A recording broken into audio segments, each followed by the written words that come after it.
Oduu ammeetiin intala abbaa duulaa gammadaa abbaa warraa ishee waliin dhukaanfamtee gadhiifamuuf qarshii miliyoona 16 gaafatamte. Tibba namaatiin abbaa duulaa gammadaa ukkaamsamuu maallaqa gaafatamuusaa miidiyaaleen gabaasaa jiru. Qondaalli mootummaa olaanaa nama paartii OPDO gadi dhaabuurraa qabee PP duuba jiraachuun isaa himamu. Abbaa duulaa jalaa maatiin hidhattootaa ukkaanfamuun barame.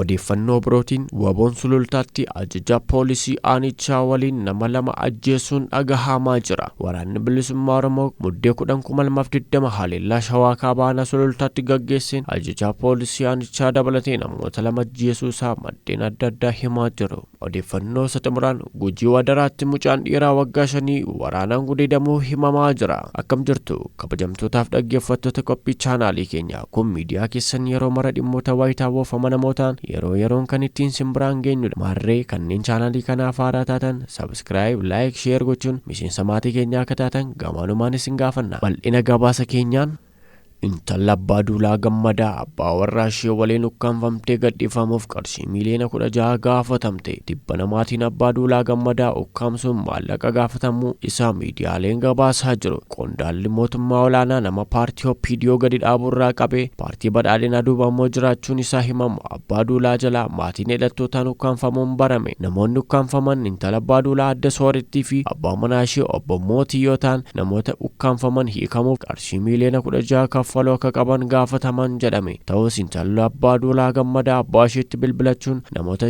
ishee ukkaamsan to'annoo jala oolchiisuu dandeesseetti jedhame. Qarshii gaafatamtes osoo hin kaffaliin hiikamuu danda'u ishees ibsame. Kanneen ishee ukkaamsan akka isheen maatii aangootaa taate hin beeknu jechuu isaanis Itiyoo Fooram gabaasaa jira. Maddeen odeeffannoo akka jedhanitti gareen gochaa kana raawwatan miseensa humna addaa Oromiyaa yoo ta'an taateen kun moojootti uumamuu isaa gabaafameera. Gabaasa kana Itiyoo Fooramiin waabii godhachuudhaan isiniif dhiyeessineerra.